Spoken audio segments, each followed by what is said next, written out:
Oh my goodness. What is happening?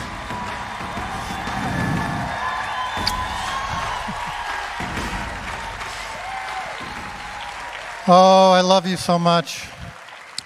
I love you so much. And there is a group of people, a group of you who are watching at home right now. You're not missing anything.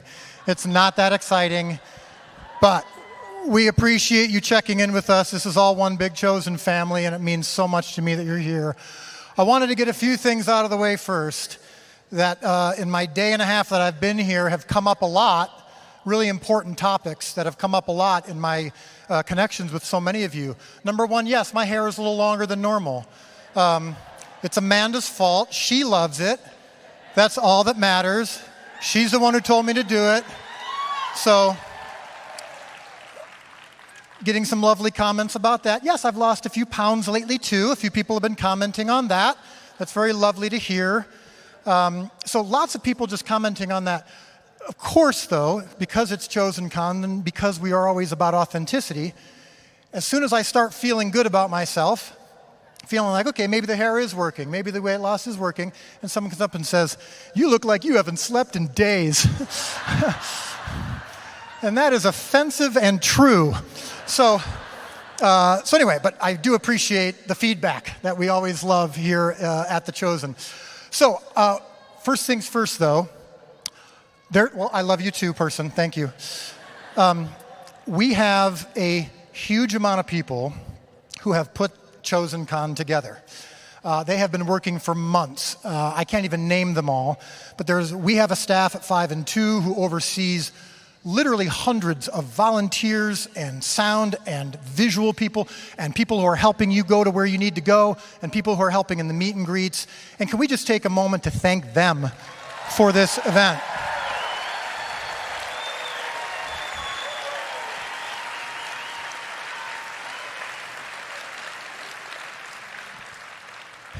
That's the work that you don't often see, and it takes months and months of planning to do this. As we've said before, ChosenCon isn't something that profits us. This is something we do for you. This is, in many ways, a thank you for all that you've done to get us to this spot. And so this is, in many ways, a family reunion. And so the people who are helping make it happen are doing God's work. And so what I want to ask from you is that over the next few days, we all adopt the Spirit of our Lord and Savior, grace, right? Forgiveness, mercy, all of those things, because we're not going to bat 1,000, right? We're not going to get everything right. I don't get everything right in the show. We're not going to get everything right at ChosenCon. And occasionally we're going to make some mistakes. Occasionally something slips through the cracks. I just ask for your patience, for your grace, your recognition that there are thousands of people here. And so we all want to take care of you. We want to take care of all of you. And I wish that all of us, cast and crew and myself and Amanda, could spend time with each and every one of you, but unfortunately we can't. And so sometimes the meet and greets are going to feel like they're moving really fast. Sometimes we're walking through the halls and you'd love to get something signed or you'd love to get a selfie. Sometimes we just can't because we're trying to get to the next thing. And so just for some grace and patience in that process, and we'll do everything we can to give you an awesome experience because we feel like we feel great gratitude for you, and so we're going to do everything we can to give you a great experience, and I hope that you can share that, okay?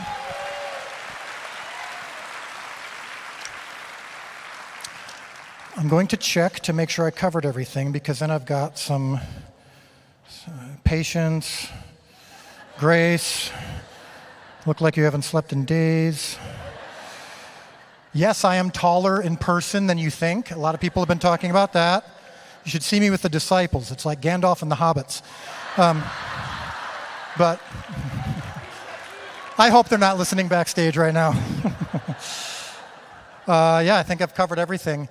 One of our panelists is running a little bit late, so I want to make sure we're doing okay. But here's, I think we're going to go ahead and get right into it. Are we ready?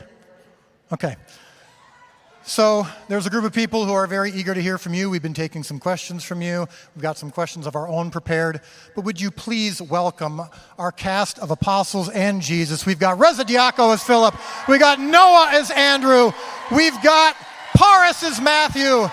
We've got Shahar Isaac is here as Peter. We got George as John. Joey as Thomas. Austin as Nathaniel.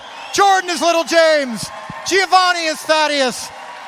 Allah as Simon Z.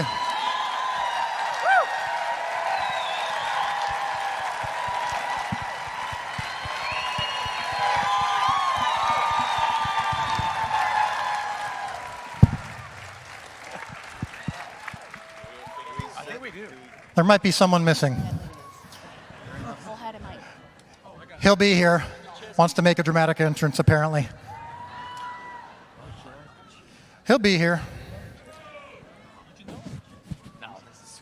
Unfortunately, Luke can't make it. He couldn't make it this weekend as Judas. I said this in the first ChosenCon. He's probably hanging around somewhere. But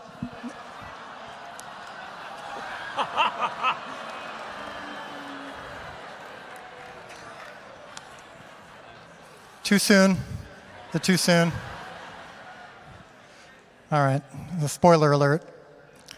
Read your Bibles. Are we ready? Ladies and gentlemen, Jonathan Roumie is Jesus.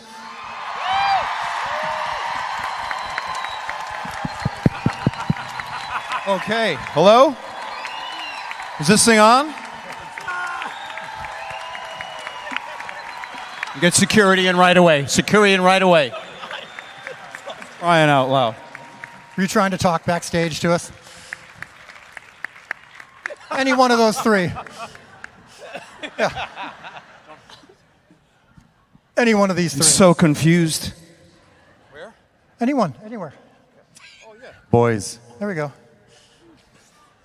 Okay. You good? I was waiting for somebody to say, go on. I'm like, do I go on? And they said, oh, yeah. So here we go. No, we're good. You're good. Hi, guys. Hey.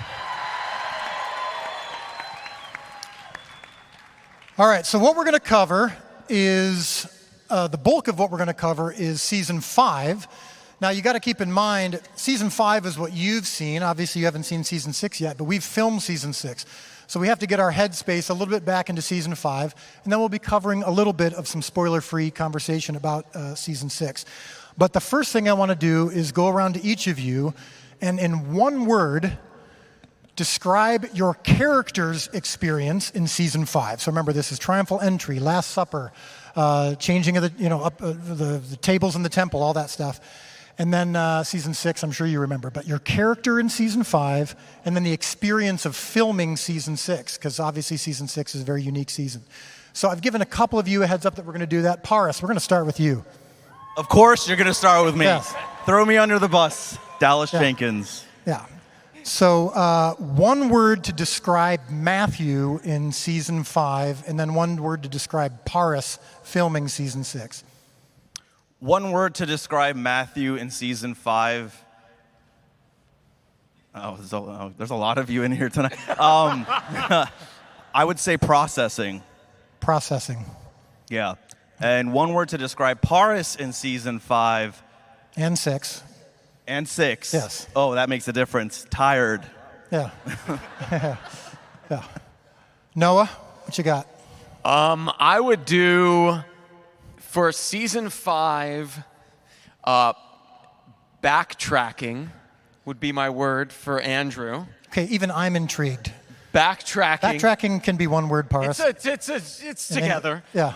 You're intrigued by this answer? Yes, backtracking. Well, it felt like there was a lot of growth in Season 4, and then Season 5 is so confronting. There's so much being thrown at us that I feel like there's a retracting in the journey in a way, and not wanting to deal with what's in front of my eyes. And so I feel like hence backtracking. And then Season 6 for me, Noah, I would say there was a fair amount of chaos. I would feel like it felt very unsettled in the story and also in the filming. There was a lot of moving pieces, and I don't need to explain it. My one word is chaos. Okay, good. That makes sense. We'll go with you, George. I gave you a heads up about this as well. No, you didn't. I thought I did.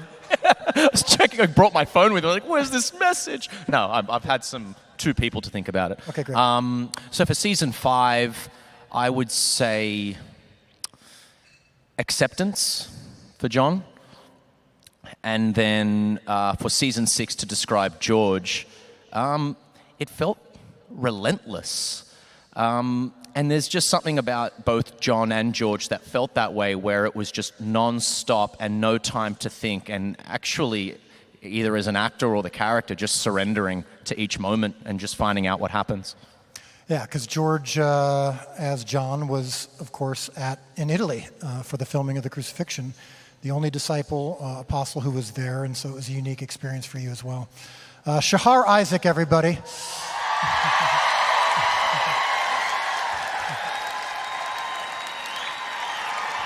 His first ChosenCon.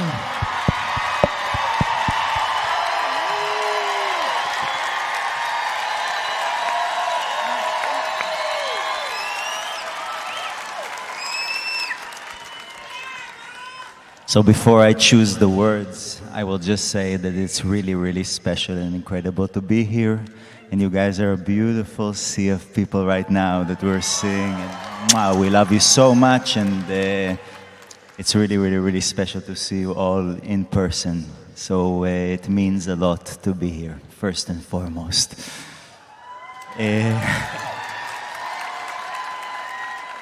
So coming into season 5 for you, coming from Israel, literally, was very interesting, but... Season 5 was being lost. It was constantly not knowing why things are happening and not understanding what's going on. So I felt very lost in season 5. Peter felt really lost in season 5. Yeah. And in season 6, I'm fuming, you know. I'm thinking about the scene that we shot on the first day. Are we gonna see something today? The show? What's that? Is it gonna be present? Are you gonna show an episode, huh? We're going to show a scene. A scene. Yeah, yeah. So I won't give spoilers, but there's the fuming, and looking for retribution, and choosing several words instead of one, and really, really enjoying to see you all. It's beautiful, really, really beautiful. Wow.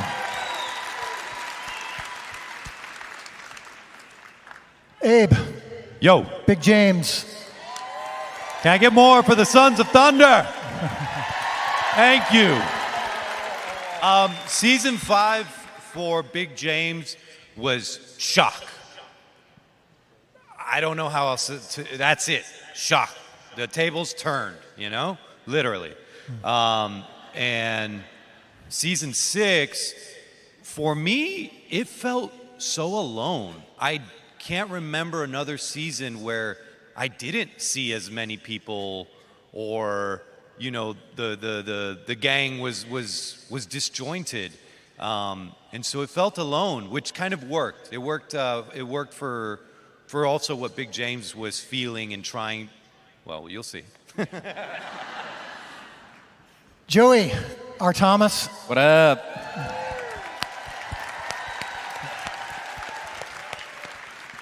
One word for season 5 for Thomas, I think is just... I think it describes it pretty well, yeah. No, I didn't mean Joey. I meant Thomas. I didn't mean you. One and the in same your trailer. person. I meant Thomas on screen. One and the same. Yeah. I would say probably season 5 is, for Thomas, is just fallout. Lot happened in season 4 with him. Dealing with the fallout of season 5. And for season 6, I think a lot of you guys hit on similar words. I would say jarring. Yeah, you said disjointed also. I like that, because it was just a lot of moving pieces, and I don't want to really give anything else away, but jarring, yeah. Jordan Ross, ladies and gentlemen, as Little James. Boo! Boo! Boo! No, he loves me, I swear.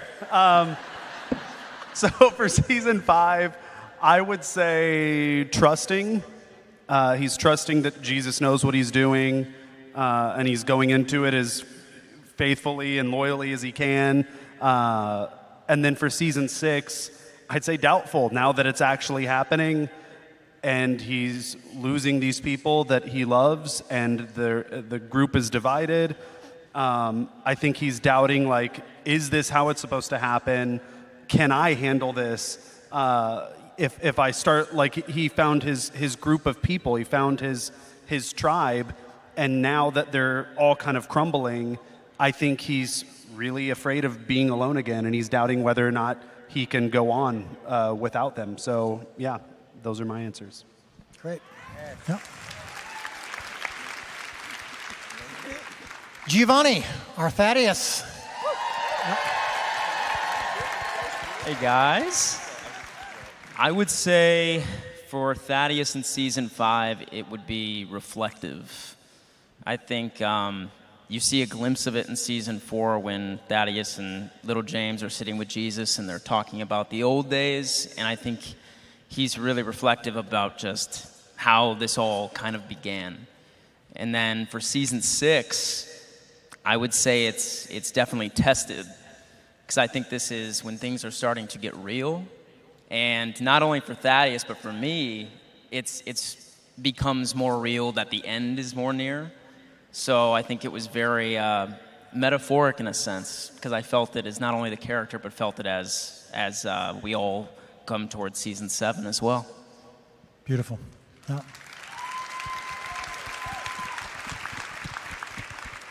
Back row, we'll start with you, sir. Jonathan Roumie, our Jesus.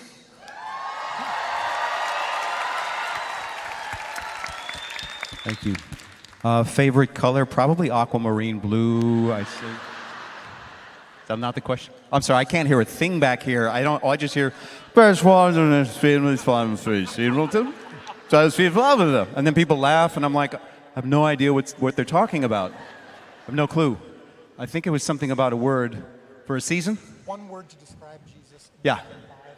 Your experience. One word to describe your experience. Myself. Okay, thank you. So one word to describe Jesus in season 5. Sorrowful. I think sorrowful for the disciples, for their lack of understanding for what Jesus has to himself experience and go through. And I guess for season 6 for myself, I mean, the most obvious word that comes to mind initially is just traumatic. For every reason that you can imagine. It was just, it was a traumatic experience, but one I would do again in a heartbeat, because it was absolutely worth it.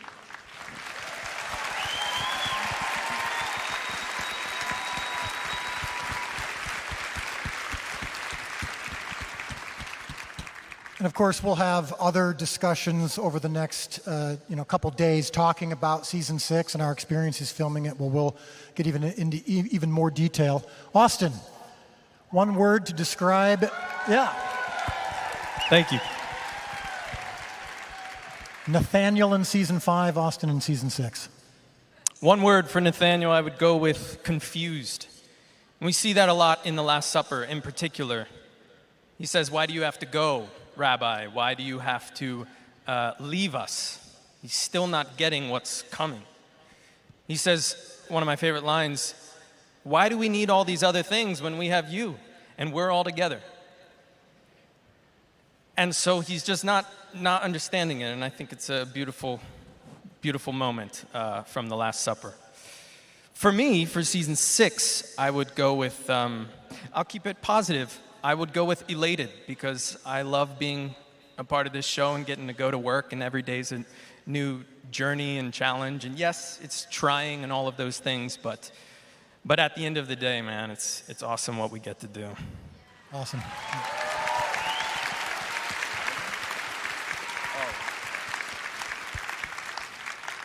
Reza Diaco, or Philip.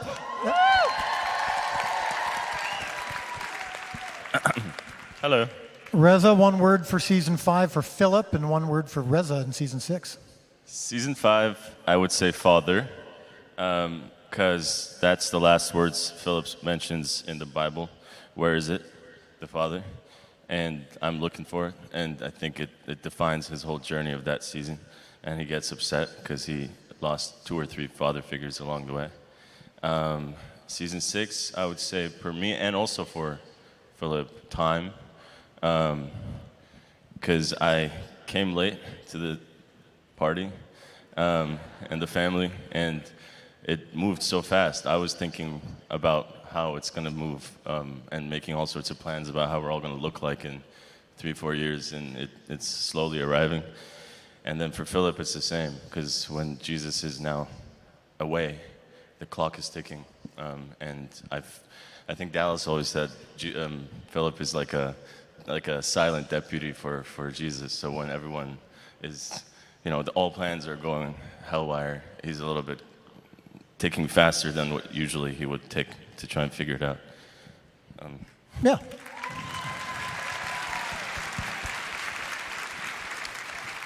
Yeah, because Philip has been through a lot of this kind of stuff before, following John the Baptist. Allah, our Simon Z. So my next question was actually going to be for Allah. So what I'm going to do is just go ahead and you can give a word to describe Z in season 5.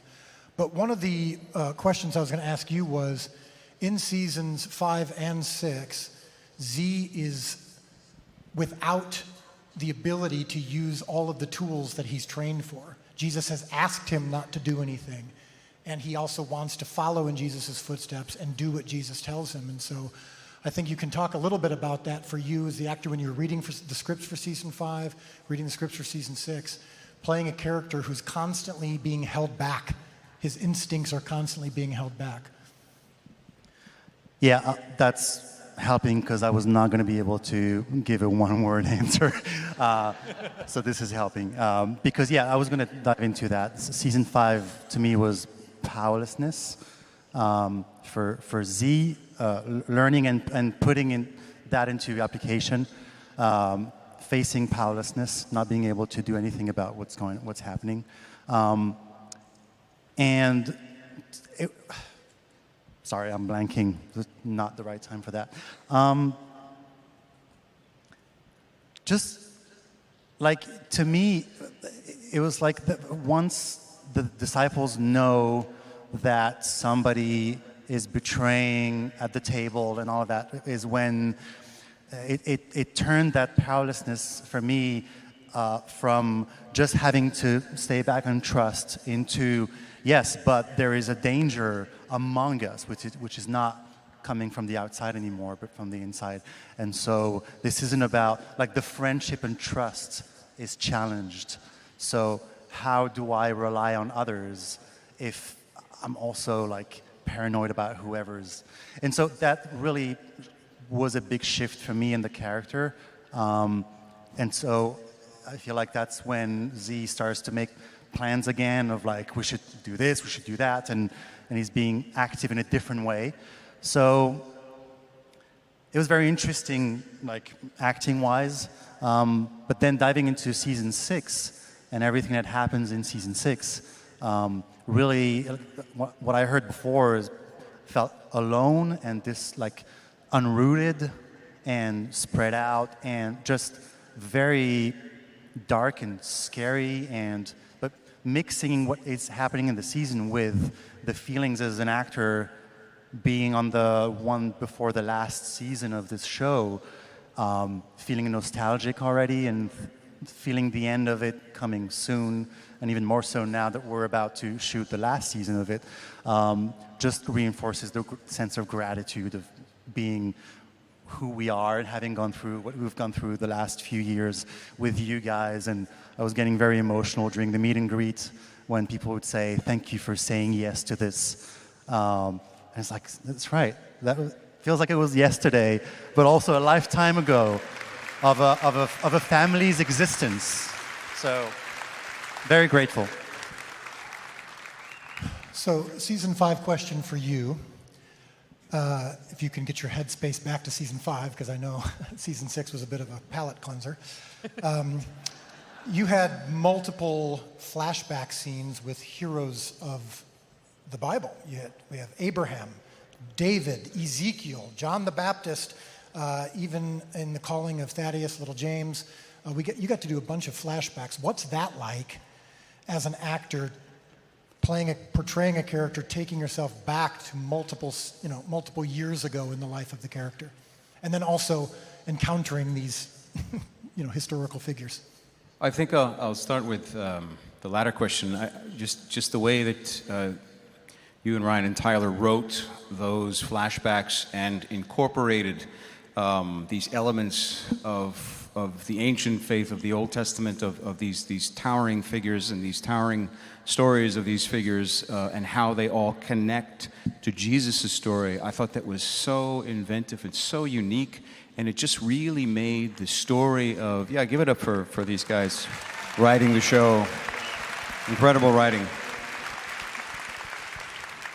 And it just made, some of the comments that I got was that it just made everything make so much more sense when understanding, or seeing Jesus in the garden, seeing his journey to the cross.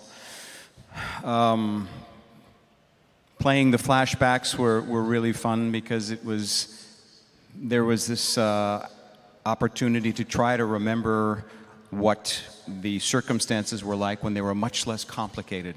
And, Jesus was just starting his ministry, and so you could feel, hopefully, that he knew the essence of where this would go, that the history that would come from this journey with these 12 guys.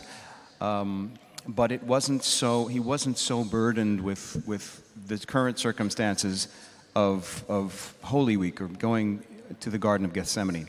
So it was kind of like a reprieve from that sorrow that I spoke of earlier, and it was an opportunity to just kind of have a little more innocence with the character. Beautiful.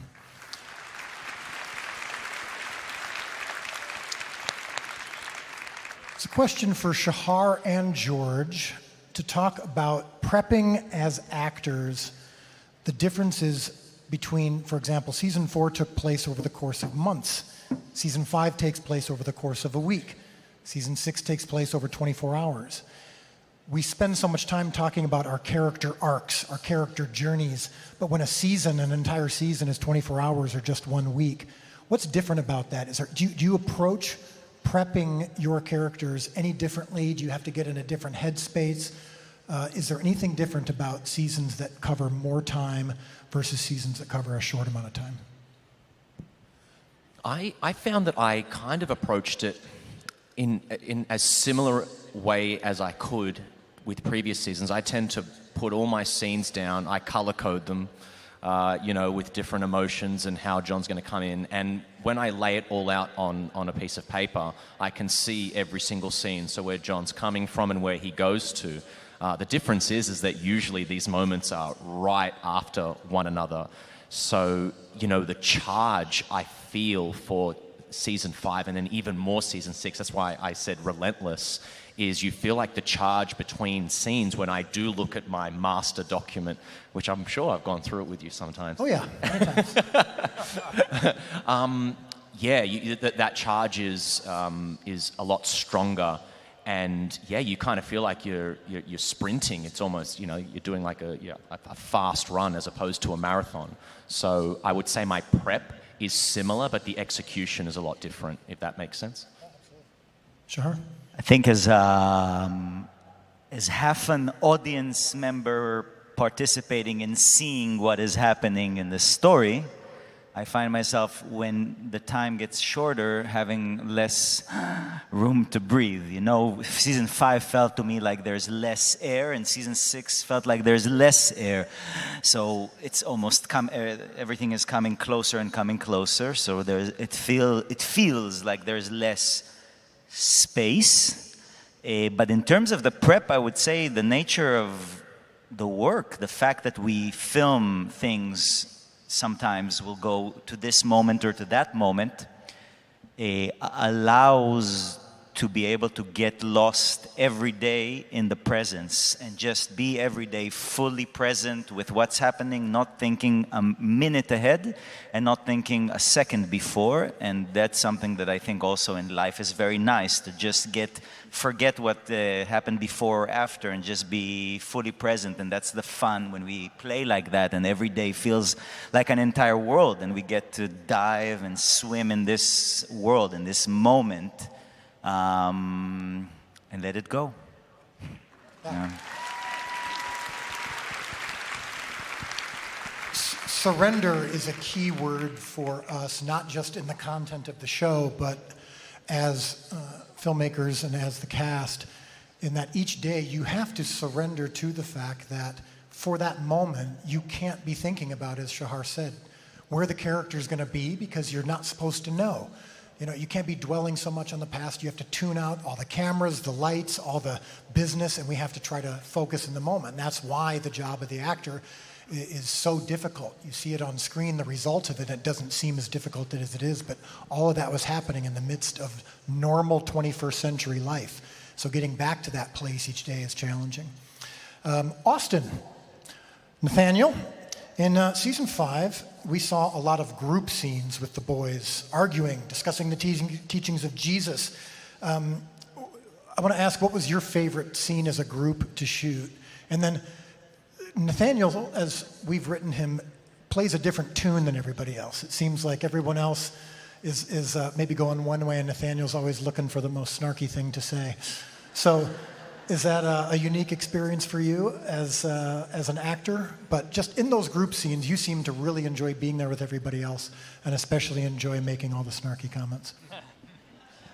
I do. I mean, that's the best part of this whole thing, is the camaraderie of working with your friends and your coworkers and all of that. That's the best part of what we get to do, is the people. I've always said that. And I love the group scenes. There are many of them. They're challenging. They're fun at the same time. Obviously, the season was very intense, and so when you're not on screen or when you're on a break or something, you kind of have to make light of the situation you're in. One of my favorite scenes, though, was obviously the Last Supper stuff. We filmed so much of it in that upper room, but I felt like we tapped into something. I don't know if anybody else felt that, but I think here you can visit the room and you can see it. And it's like, once we are rolling, everyone that is not, at that table is not in that room, basically. They're behind closed doors. So you kind of really felt alone up there and together at the table as one. And it was so quiet, it was so intimate, all those kind of things. And I felt like we were just locked in for all of those scenes. And then another scene that I really loved was right after we see Jesus revive where he basically makes the tree dead. He does the opposite of reviving the tree. And then The fig tree. we don't understand what's happening, so we all come home and we're just devastated because we're starting to kind of see what he's saying. And it was a very emotional scene, and we were kind of all, it is one of those things where it's so beautifully written that you just kind of have to trust in the text and trust in the eyes you're looking into. And so I really love that scene. As for the snarky stuff, look, I've been told I'm very similar to my character. So, sometimes you'll get a role and you really have to reach, you really have to bring something out of you that's never been brought out, or you gotta explore, pretend. For Nathaniel, I guess I don't have to work too hard. Just gotta put on the accent and be Austin.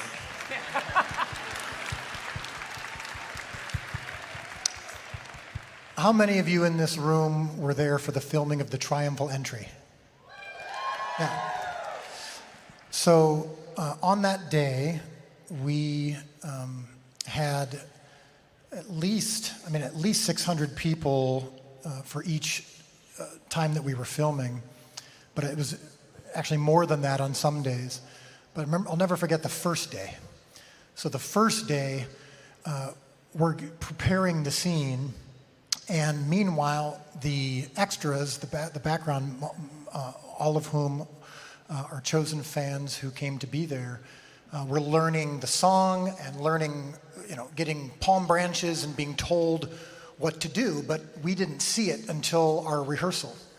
And so we did one rehearsal where we're all walking through and making sure we see everything and everything's looking good, and the crowd was singing and cheering and chanting, and you came up to me, Noah, and I want to ask you about that moment for you, because on one hand you'd think, oh, this moment is going to be so exhilarating and so fun, and you didn't quite feel that right away. Can you talk about that a little bit? Yeah, it's funny. Some things happen sometimes when you're acting that you really do truly get surprised. And when you're finally actually in the moment, and if you really are sort of living it out, it does surprise you. And I will say, just in my life, a lot of people have the triumphal entry is a part of their lives growing up. It's a part of their traditions as a family, as a community. That wasn't true in my tradition. We don't really have that when a bunch of Jews get together and hang out for Passover. We don't talk about the triumphal entry. So I wasn't quite as familiar with what that moment would be like. So I saw it in the script, and I see, okay, they're welcoming us into Jerusalem. This will be so cool. I think even in the script it talks about like drums, guitar, which happens in the show. And so I'm going, oh, it's like the rock stars coming into town a little bit. But really what happened is, from very far away, I start to hear the song, and you start to realize that it's almost like a beckoning us forward and a true welcoming us in. And as we got closer and closer, it gets louder and louder. And then what really sort of hit me, and I'll never forget, is that people started to lay their garments down on the sand for us to walk over. And it's such a remarkable act. It's so humbling. It was so humbling that it felt at first like, wow, we're so loved. And yet the flip side of that was, I hope we're worthy of this. That's how it felt like to me as Andrew. I hope we're worthy of this, and do I belong here? And am I really being sort of there's a ritual aspect of that, of like, please come in, and it was just incredibly moving. And all day it felt like that. All day you'd look in the eyes of the people there with us, and there was just so much love and openness. And then you realize that is sort of the last moment that we are all together in a joyous way like that before we get into the rest of season 5 and season 6. And so it was almost like, for us as actors, the beginning of the end. This really lovely moment, but also knowing where it was leading to. And it was just incredibly moving.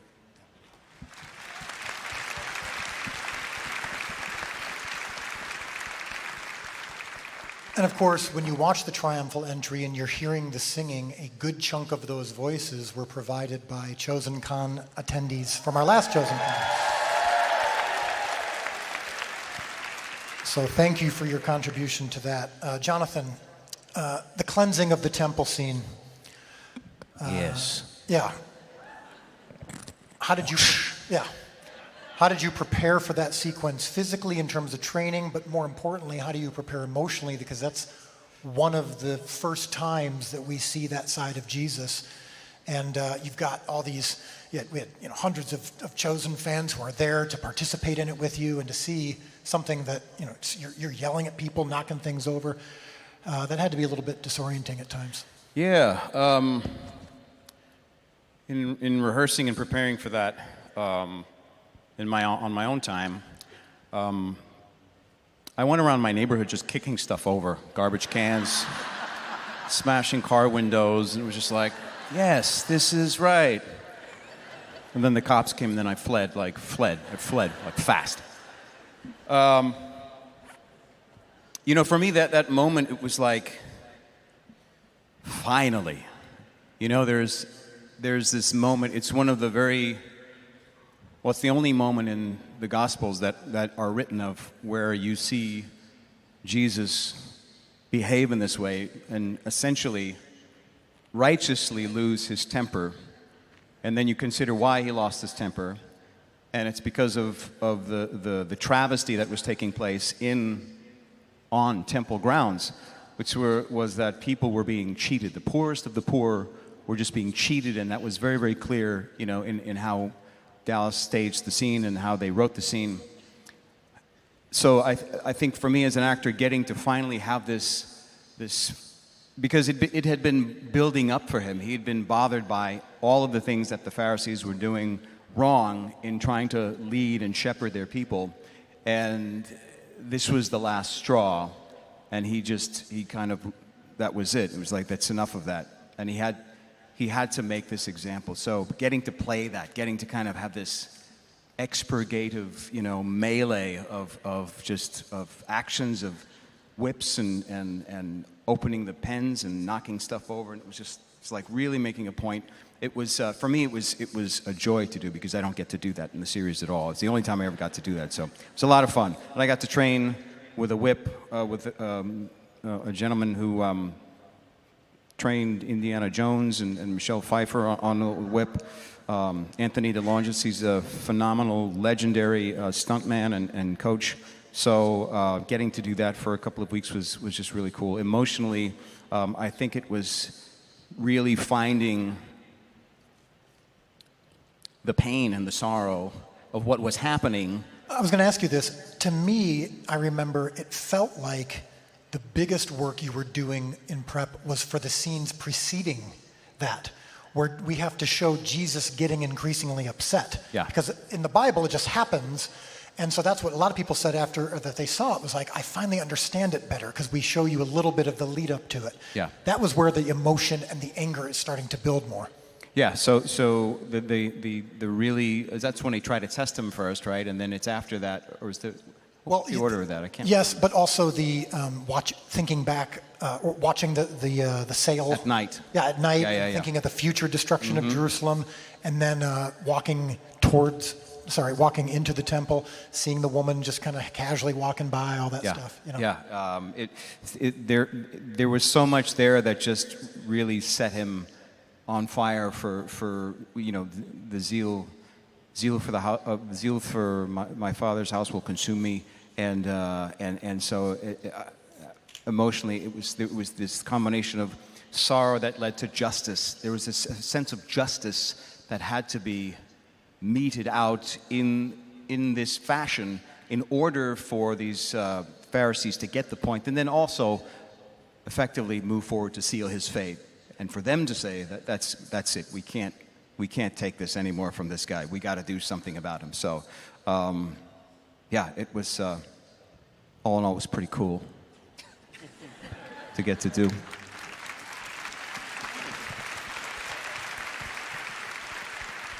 Someday we will ask Jesus himself what it was like actually doing the destruction of the temple, and he'll say, it was pretty cool. Yeah, I don't get to do that too often, So I think there's a... That was my time. Yes, exactly. It was pretty cool, actually. Don't mind if I do. Yes. Paris. Season 5 was unique for Matthew because Matthew has made the decision to trust. He's given up as much or more than anyone else has given up. So he's all in at this point. And there's this really, I believe, a beautiful scene between you and Jonathan as Jesus and you as Matthew, where you're expressing, you're like, look, I can handle surprise. Shock is difficult because shock throws me off and it makes me question my own faith and trust. And at one point, Jesus says, oh, and you seek understanding. And Matthew says, above all, I seek you. And so this moment where Matthew is now in this spot where for him it's Jesus or nothing. What was that like preparing for that season? What's Paris and Matthew's journey throughout that season of just saying, regardless of what happens around me, I'm zoned in on you? In a lot of ways, Matthew for me and for the audience and how I want to portray him is for the audience to see themselves as him and stay committed, stay focused. And so in that moment, you know, I said earlier, season 5, Matthew is processing because that's what he does. He focuses and he internalizes things, but I think he really just wants to know and learn. And I like portraying that in him so others can do that. And so in that scene, I just feel like Matthew kind of turned to the Word, and the Word was, the source was telling him that you have all the teachings, just stay focused.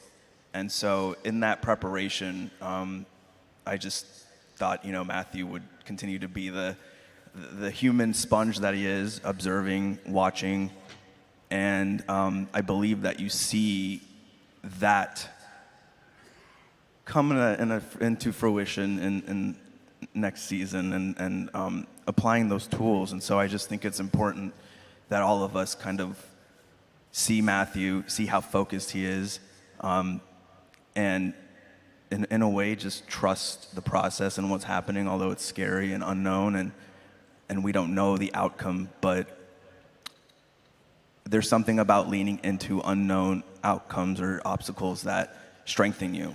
And I think that's important for us to all see. Beautiful.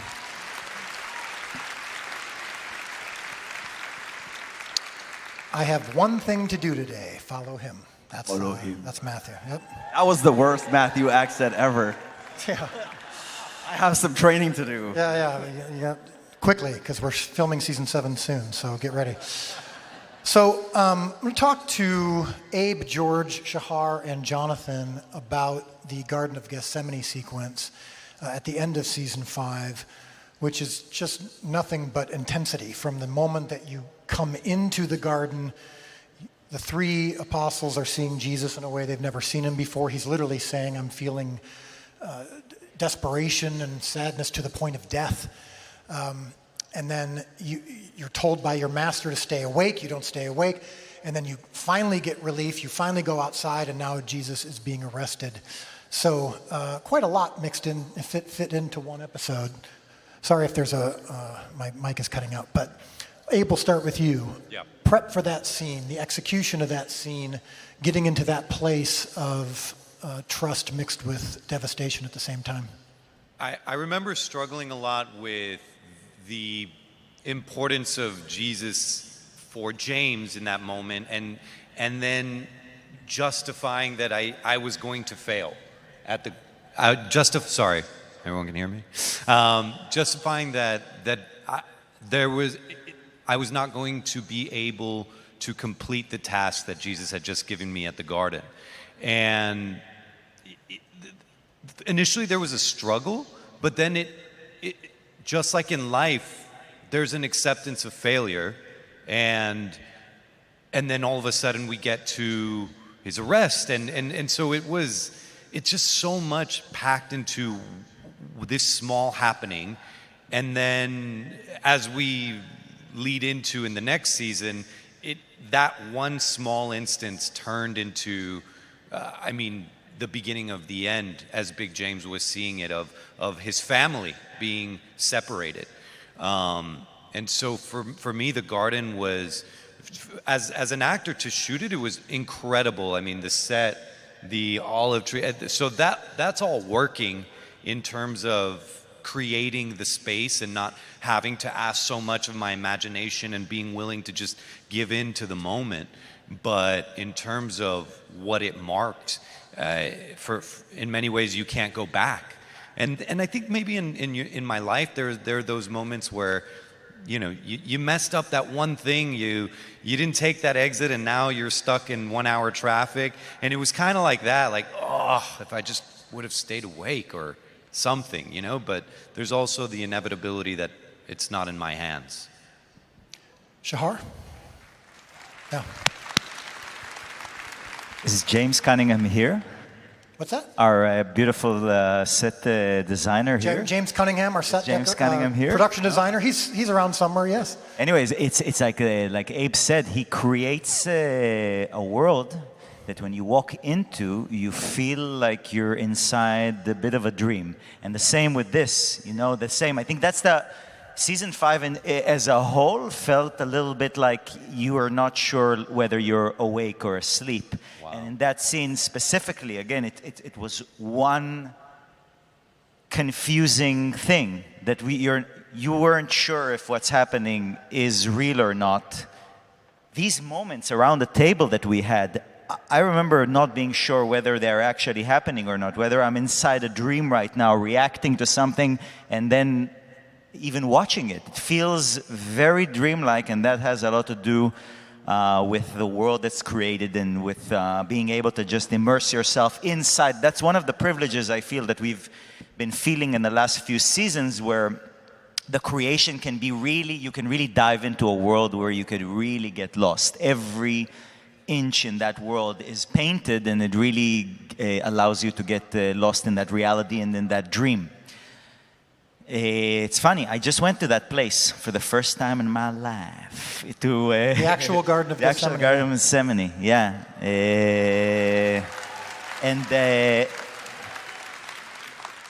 Can you imagine the people who were visiting the Garden of Gethsemane that day? They actually, we had a few. And they're like, what? There were a few fun interactions in the garden. But it's so physical. That journey is so physical. It's so, looking at the eastern wall from the mountain, seeing the olive trees. Those. It really is. It's funny going back there.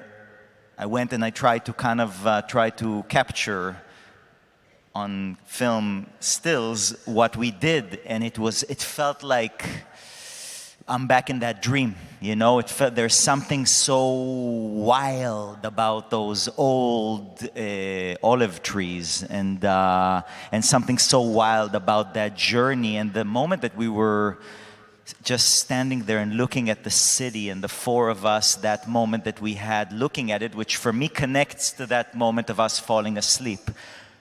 When you tell us, leave me alone now, and this is what will happen. And it's all one thing. Wow, I'm getting a little, ooh. Yeah, wow. Goosebumps? Yeah, we can see them. It's just his tricep. It's not goosebumps. One massive goosebump. Called his tricep. George, you describe. Did you want to finish? Okay, great. Yeah, I don't know whether it's chicken or egg. You can't unsee what's in the script, but I mean, isn't it just that beautiful moment? I remember us kind of orchestrating it and trying to, maneuver it, which is, seeing James, John, and Peter as children. It just feels exactly what all that was like. It's late at night and we can't keep awake, and a lot of this might be governed by the fact I have a 1-year-old at home at the moment, but it just felt very childlike, and there's nothing wrong with that. I think that there is an innocence to that, and I felt really innocent and just wanting to do well, and I think all three of us just felt like little boys in that moment. And when you do that lovely sweeping movement and we see them all as children, it really just, there's so much we don't know and we don't understand, and this all leads into where we exit, where season 5 ends and season 6 begins. I talk about that relentless thing again. It is truly like, wow, we feel a little bit helpless here, and it's kind of like kids, like what can we do? And it was very surreal for sure. I just remember that image. Yeah. You spent, obviously, good. You had brief moments with the disciples, but your experience in the Gethsemane garden was obviously almost exclusively alone, other than the visions and flashbacks that Jesus has. When you're doing a scene by yourself and yet you still have to conjure up so many intense feelings, what was that like without another actor to kind of bounce off of? Yeah, it's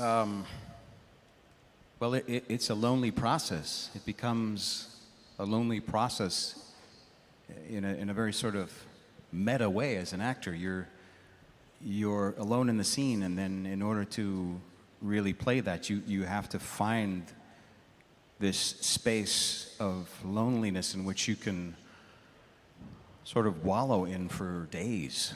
And I think what really helped was that tableau of the men as sleeping children.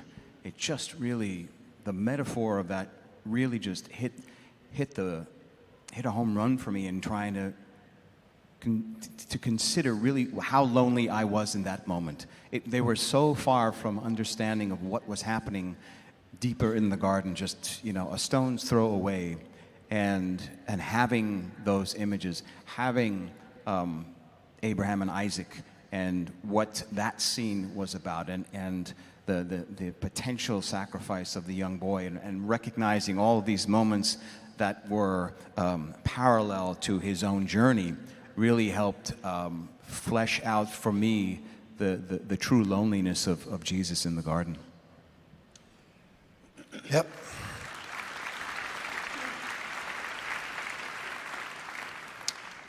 And the pouring out that you do before, during, and after for scenes like in the Garden of Gethsemane, for scenes like the crucifixion, I'm telling you, Jonathan gives everything that he has to the role and to the show and to you more. But what makes it so great is that he's doing all of it more for him than anyone else. And so it's beautiful. Thank you.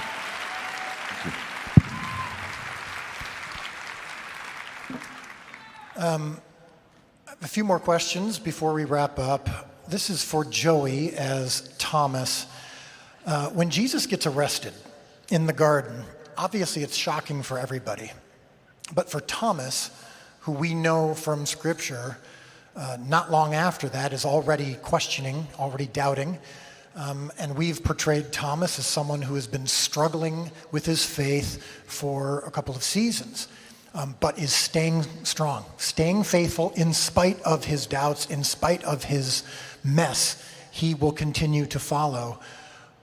In the scene in the garden, though, when he gets arrested and he's being, as he's about to be taken away, what is Thomas going through? And Joey, as you prepare for scenes like that in Thomas's journey, what's that like for you?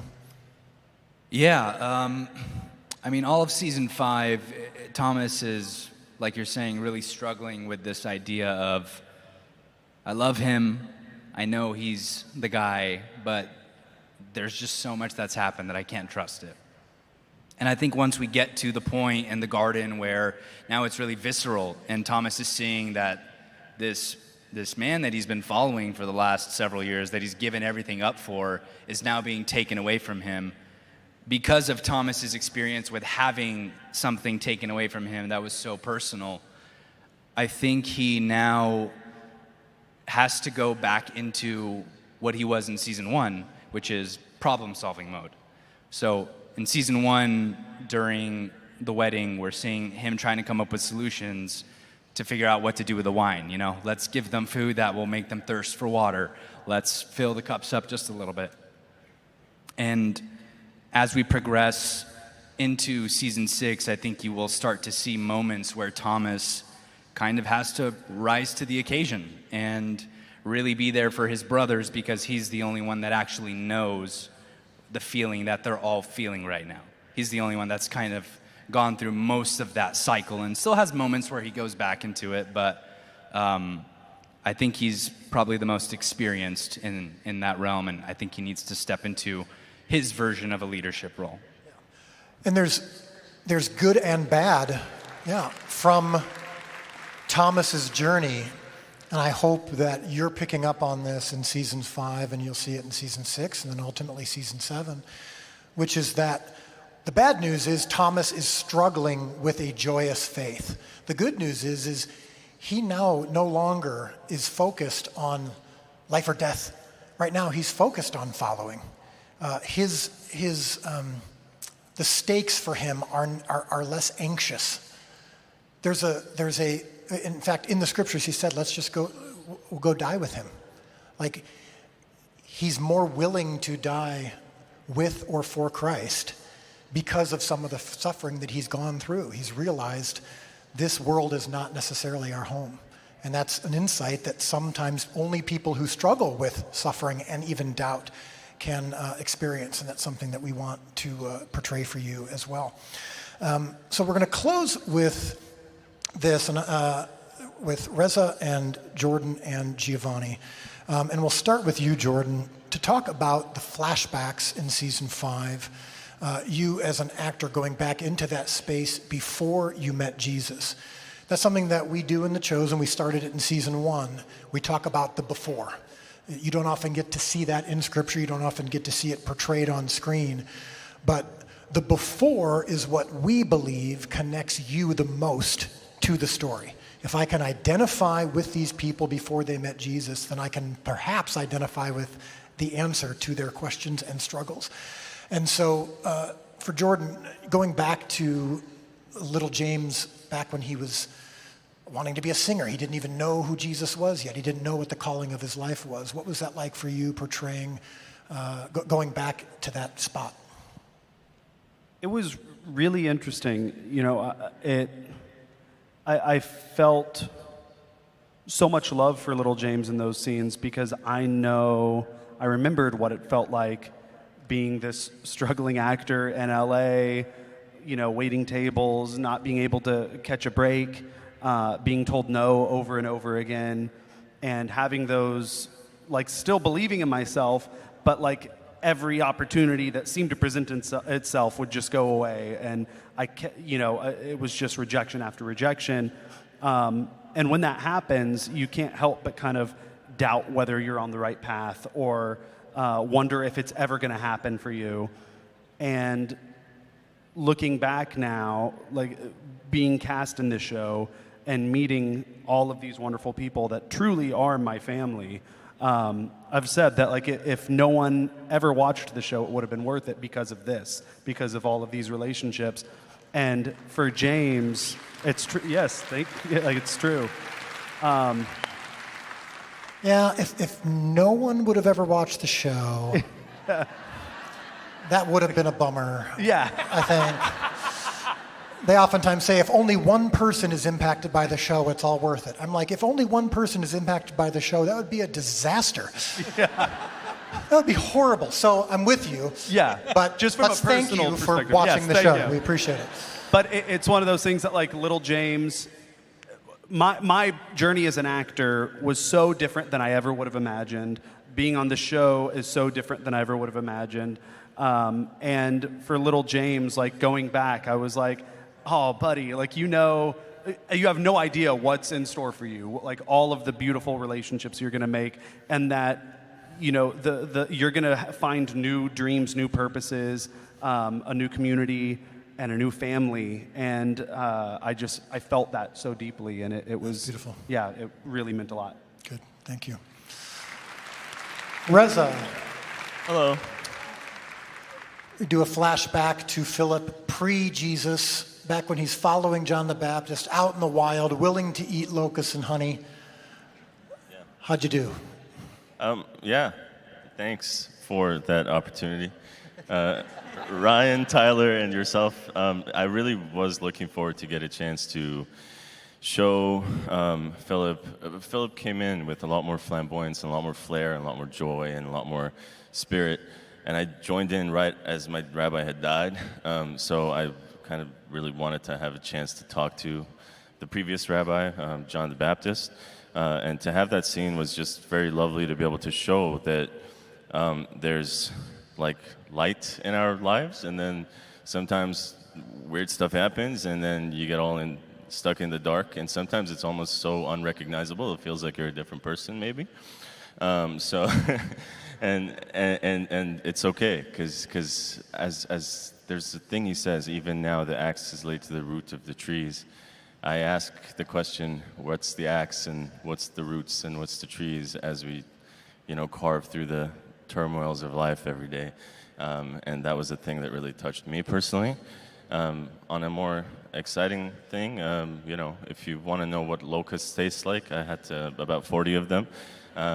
So dinner time is coming. We can have a nice conversation about that later. Beautiful. So the reason that we're closing with Giovanni is because you saw glimpses of that scene in the opening of tonight. There's a T-shirt in the gift store that includes all the words from the kind of the call to action that Jesus gives to Thaddeus. Thaddeus's flashback is one that many people had said to me, like, oh, we'd love to see what was going on with Thaddeus and little James before they met Jesus. And so we got to what has been probably one of the most responded to and impactful scenes in the history of our show. And you surrendered to that in a way that gave you an opportunity to do something you hadn't done in the show yet. Talk about that experience and Thaddeus, who we portray and so beautifully through Giovanni, this innocence and this desire to just maintain that childlike faith. And so we get to see him before he had it. So what was that like for you, Giovanni? Thanks, man. I really appreciate that. For me, it was so amazing because I remember a couple ChosenCons ago, you told me and Jordan right here on stage that, that was going to be coming, and we were so excited for it, but the pages exceeded anything I could have imagined. And the first thing that really came to mind, my objective, was I really wanted to represent authentically anybody who's never felt seen before, everyone who's never felt that they were enough. And because I know I've felt like that. And I think all of us have felt like that at some point in our lives. And some point. And Thaddeus, you always see him as like just so willing to say yes. But it was great for him to see his resistance to it. And I remember, Jonathan, we were rehearsing the night before, and one of the most difficult questions I've always had to ask myself, and I've gotten better through it for the years, and I shared this last time, so I won't bore you with it, but I grew up without my biological father. So for my life, I constantly had to ask the question of why that happened, why I wasn't enough, or why I wasn't chosen. So I remember sharing that with you. And when we were performing that scene the next day, it was in one of the middle of the takes, and I don't know if you remember this, man, but it was after one of the takes, and you said, he's proud of you. And I said, thank you, man. And it's like you knew, at least to me. You said, I'm not talking about him. And I looked at you, and you pointed up. And to me, that meant the absolute world, because it was a healing moment for Thaddeus to say yes, but it was also a healing moment for me. And that meant everything to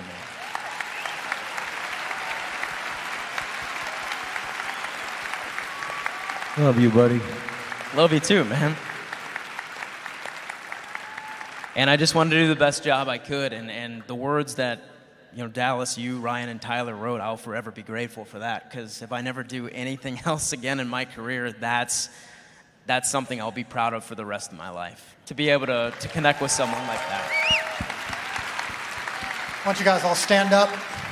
Let's thank all of our actors here who are portraying our disciples and Jesus so beautifully for their answers. To you at home, if you're watching, we're going to sign off now for the live stream, but thank you for joining us. Ladies and gentlemen, Jesus and the Apostles.